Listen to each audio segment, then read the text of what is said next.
오늘 아침 스마트폰 켜는 순간 심장이 철렁하셨죠? 국세청 앱에서 환급금 조회를 눌렀는데 파란색 플러스가 아니라 새빨간 마이너스가 떴으니까요. 작년엔 50만원 받았는데 올해는 80만원을 뱉어내라?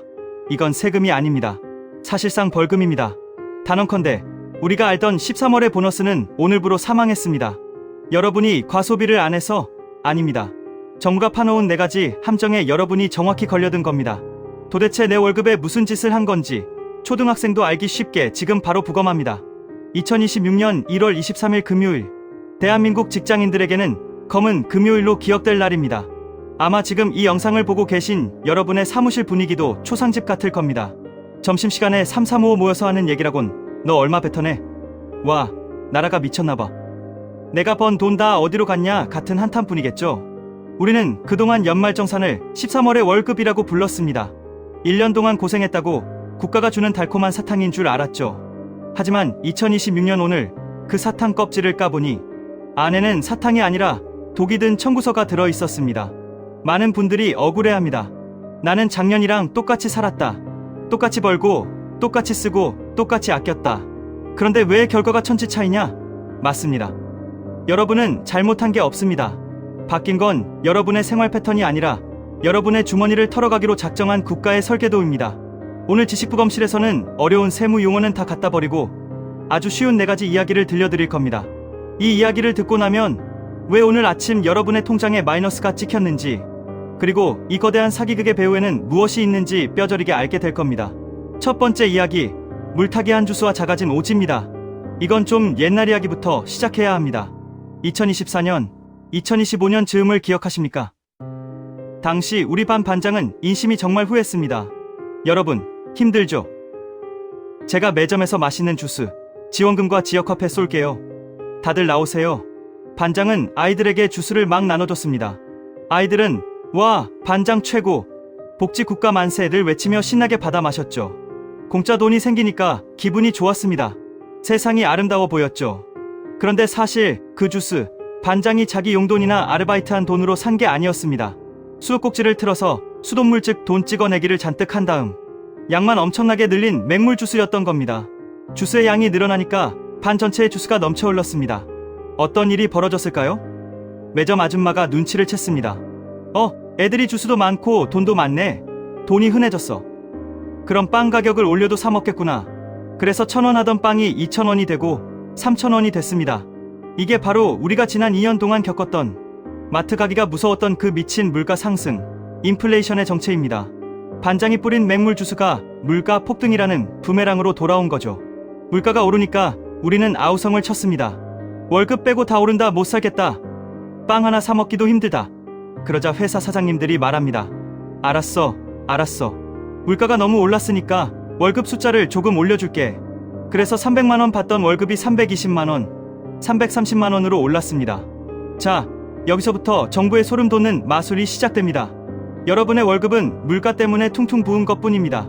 실제로는 330만원을 받아도 예전 300만원어치 물건도 못 삽니다.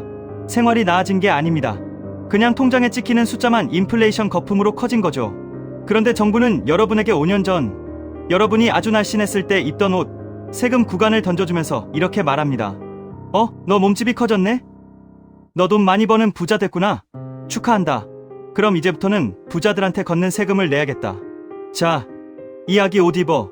만약 옷이 터지면 내가 살찐 탓이니까 벌금, 즉 세금 더 내. 정부가 돈을 너무 많이 찍어내서 돈 가치가 똥값이 됐고, 그래서 내 월급 숫자가 커진 것뿐인데 정부는 그 책임을 지기는커녕 오소득 늘었네, 세금 더 내라며 세율이 높은 구간으로 여러분을 밀어 올린 겁니다. 이걸 경제학 전문 용어로 브래킷 크리프라고 합니다. 어려운 말 같지만 뜻은 간단합니다. 정부가 가만히 앉아서 인플레이션이라는 파도를 타고 서민들을 가짜 부자로 만들어서 세금을 더 뜯어가는 기술입니다. 이것이 2026년 여러분이 겪고 있는 스텔스 증세의 첫 번째 비밀입니다. 여러분은 부자가 된 게 아니라 부자 세금을 내는 가난한 사람이 된 겁니다. 두 번째 이야기, 끝나버린 피자 파티와 닫힌 식당 문입니다. 기억나시나요? 정부가 경기 침체 막겠다고 소비가 미덕이다, 소비 진작을 외치던 시절을요. 그때는 마치 매일이 파티 같았습니다. 여러분이 자주 가는 단골 식당 사장님이 가게 앞에 나와서 호객 행위를 했습니다. 손님, 지금 들어오시면 군만두가 서비스, 신용카드 추가 공제 드립니다. 대중교통 이용하시면 포인트 팍팍 드려요. 신용카드 막 긁으세요. 많이 쓰면 쓸수록 애국자입니다. 여러분은 그 말을 믿었습니다. 오, 나라에서 혜택을 준다니까 기왕 쓸 거 신용카드로 긁자. 내가 쓰는 게 나라 경제 살리는 길이지. 그래서 열심히 친구들 데려가서 밥을 사 먹고 낡은 가구도 바꾸고 여행도 다녔습니다. 그런데 2026년 오늘 계산대 앞에 서서 영수증을 내미니까 사장님 표정이 싹 바뀝니다. 아, 손님, 그 군만두 서비스 이벤트 끝났는데요? 그리고 이제부터는 단무지도 돈 내고 드셔야 합니다. 계산서 여기 있습니다. 빨리 결제하세요. 황당하죠? 사기당한 기분이죠. 이게 바로 이번 연말정산에서 벌어진 신용카드 공제, 축소와 각종 감면 혜택 일몰 사태입니다. 정부는 2024년, 2025년에 한시적으로 신용카드 공제율을 높여주고 대중교통 이용분에 대한 혜택도 퍼부어줬습니다. 하지만 그건 영원한 제도가 아니었습니다. 여러분의 소비 습관을 길들이기 위한 미끼였던 겁니다. 이제 여러분은 씀씀이가 커졌습니다. 소비 습관은 한번 늘어나면 줄이기 어렵죠. 치약 짜듯이 씀씀이는 쉽게 나오지만 다시 넣기는 힘듭니다. 그런데 정부는 이제 경기 부양 끝났다, 세금 걷어야 한다면서 혜택이라는 사다리를 걷어차 버렸습니다. 결과는 어떻습니까? 작년이랑 똑같이 카드를 긁었고 똑같이 생활했는데 돌아오는 환급금은 반토막이 났거나 오히려 돈을 토해내게 생긴 겁니다. 왜 혜택을 없앴냐고요? 아까 첫 번째 이야기에서 말했잖아요. 반장이 지난 몇 년 동안 맹물 주스 나눠주고 파티하느라 반비, 즉 나랏돈을 다 썼거든요. 곳간이 텅텅 비었습니다. 그러니 이제 여러분한테 주던 서비스 안주부터 끊어버리고 밥값을 정가대로, 아니 더 비싸게 받기 시작한 겁니다. 세상에 공짜 점심은 없다는 말이 뼈저리게 다가옵니다. 우리가 받았던 그 지원금들, 우리가 즐겼던 그 파티들, 결국 이번 연말정산에서 내 돈으로 갚고 있는 셈입니다. 세 번째 이야기, 너무 높아진 병원 문턱, 그리고 힐러의 배신입니다. 이건 마치 RPG 게임과 같습니다. 여러분이 몬스터와 싸우다 다쳐서 힐러, 즉 의료비 공제를 찾아갔습니다. 예전에는 힐러가 아이고 많이 다쳤네, 힘들지? 치료해줄게 하고 마법을 써줬습니다. 그런데 2026년에 힐러는 치료를 해주기 전에 계산기부터 두드립니다. 당신 연봉이 올랐군요? 그럼 치료비 지원 기준도 오릅니다. 예전엔 HP가 50만 깎여도 치료해줬는데 이제는 HP가 200은 깎여야 치료해줍니다. 어설프게 아픈 건 지원 안 해줍니다. 내 돈으로 고치세요. 의료비 공제는 총급여의 3%를 초과하는 금액부터 해줍니다. 그런데 물가 때문에 연봉 숫자가 오르면서 이 3%의 문턱도 같이 높아졌습니다. 연봉 5천만 원일 때는 150만 원만 넘게 쓰면 공제받았지만 연봉이 7천만 원이 되면 210만 원을 넘게 써야 공제를 시작해줍니다.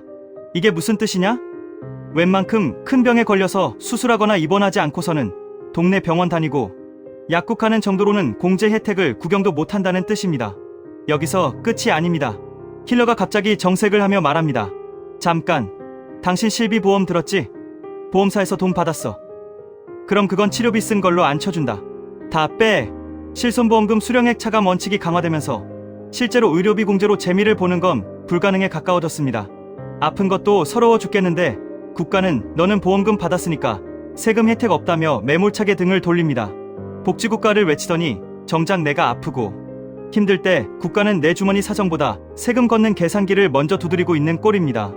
네 번째 이야기, AI 감시 카메라와 유리지갑의 비극입니다. 이게 진짜 무서운 겁니다.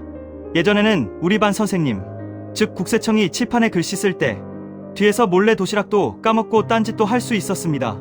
부모님이 소일거리로 폐지 주어서 번 돈이나 형제자매가 아르바이트 조금 한 것 정도는 선생님, 우리 형편 어렵잖아요, 봐주세요 하면 부양가족으로 인정해줬습니다.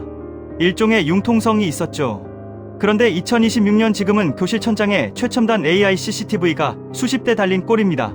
이 AI 국세청은 여러분 부모님이 동네 노인 일자리에서 번 몇 푼 안 되는 돈 당근마켓에서 중고 거래한 내역, 해외 주식이나 코인으로 번 아주 작은 짤짤이 수익, 심지어 아르바이트 일당까지 이런 단위로 다 보고 있습니다. 금융기관, 건보공단, 카드사 데이터가 실시간으로 연결되어 있거든요. 그러고는 1월에 딱 여러분의 스마트폰으로 연락이 옵니다. 삐빅, 당신 아버지는 작년에 소일거리로 소득이 발생했습니다. 기준 초과입니다. 부양가족 탈락, 세금 혜택 뱉어내세요. 그리고 거짓말하고 공제받으려 했으니까 벌금까지 추가합니다. 올해 유독 주변에서 부모님 인적공제 탈락했다는 문자를 받고 멘탈 터진 분들이 많은 이유가 바로 이겁니다. 국세청 컴퓨터가 너무 똑똑해져서 이제는 숨을 곳이 없습니다. 탈세는 나쁜 거지만 서민들이 가족 부양하며 아등바등 사는 내역까지 기계적으로 털어가는 걸 보면 정말 피도 눈물도 없다는 생각이 듭니다. 자, 이제 이 모든 이야기를 하나로 묶어봅시다. 도대체 왜 나라는 이렇게까지 우리 월급쟁이들을 못 잡아먹어서 안달인 걸까요? 왜 이렇게까지 악착같이 털어가는 걸까요? 이유는 딱 하나입니다. 파티 비용 청구서가 날아왔기 때문입니다. 지난 정부, 그리고 지금 정부까지 이어지면서 복지다, 지원금이다, 청년 수당이다, 기본소득이다 하면서 돈을 엄청나게 풀었습니다. 사람들은 그게 공짜인 줄 알고 좋아했죠. 정치인들은 부자한테 세금 걷어서 주겠다고 했지만 사실은 돈 찍어내기로 빚잔치를 한 겁니다.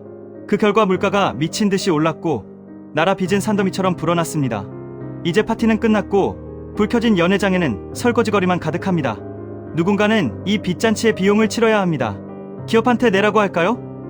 기업들은 우리 힘들다, 세금 올리면 공장 해외로 옮기겠다, 직원 자르겠다고 협박합니다. 정부는 겁나서 못 건드립니다. 진짜 부자들한테 내라고 할까요? 그들은 비싼 변호사와 세무사를 써서 법망을 요리조리 피해갑니다. 잡을 수가 없습니다. 결국 이 거대한 청구서를 떠안을 사람은 누구죠? 네, 바로 도망갈 곳도 없고 소득을 숨길 수도 없는 우리 유리지갑 직장인들입니다. 국세청 컴퓨터에 월급 내역이 100% 찍히는 여러분이 가장 만만한 타겟인 겁니다. 야, 우리가 그동안 밥 사줬잖아. 이제 밥값 내야지. 너 월급 통장 다 아니까 거기서 원천징수로 떼어간다? 억울해하지 마. 다 너희를 위한 거야. 이게 2026년 연말정산 폭탄의 진짜 이유입니다.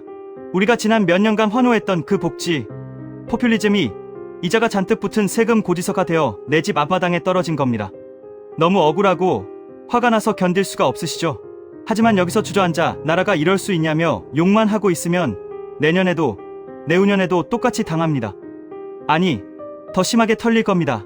정부의 고가는 계속 비어갈 테니까요. 호랑이 굴에 들어가도 정신만 차리면 산다고 했습니다. 정부가 내 주머니를 털어가려고 작정을 했다면 우리는 합법적인 방탄조끼를 입고 방어해야 합니다. 내년 2027년 1월 웃으면서 환급금을 받기 위한, 아니 적어도 내 돈을 뺏기지 않기 위한 생존 3종 세트를 알려드립니다. 첫 번째 방탄조끼, 타임캡슐 저금통, 연금저축, IRP입니다. 이건 나라에서 유일하게 허락한 세금 대피소입니다.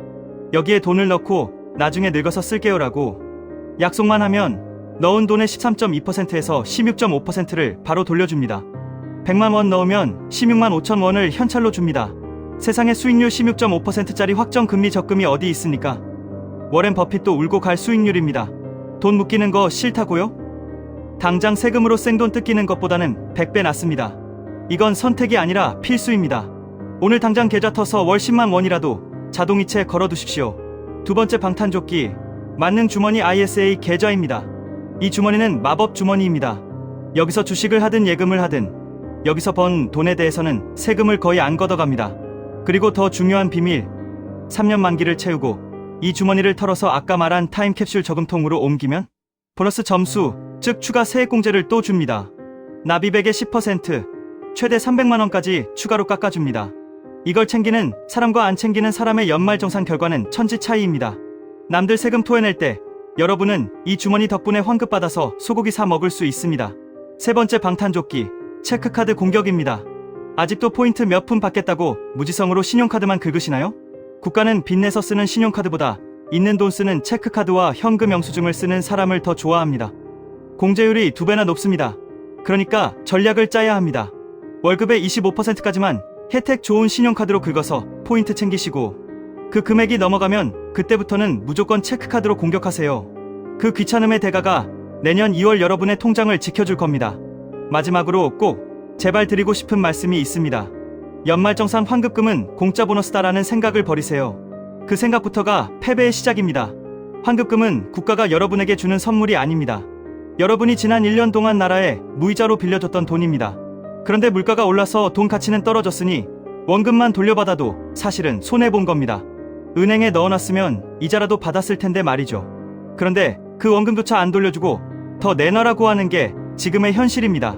나라는 내 편이겠지, 정부가 알아서 서민을 챙겨주겠지라는 착각에서 깨어나야 합니다.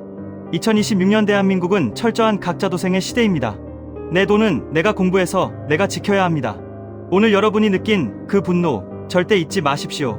그 분노를 에너지 삼아서 내년에는 정부의 세금, 빨대가 여러분의 지갑에 꽂히지 못하도록 지금부터 철저하게 준비하십시오. 세금은 아는 만큼 아끼는 게 아니라 준비한 만큼 지키는 것입니다. 멍하니 있다가 내년에 또 세금 폭탄 맞았다고 징징거려봤자 국가는 여러분을 비웃으며 고지서를 날릴 뿐입니다. 여러분의 소중한 피땀이 눈먼 세금으로 사라지지 않기를 바랍니다. 지식부검실은 냉혹한 현실 위에서 여러분이 길을 잃지 않도록 언제나 가장 날카로운 팩트만을 들고 오겠습니다. 감사합니다.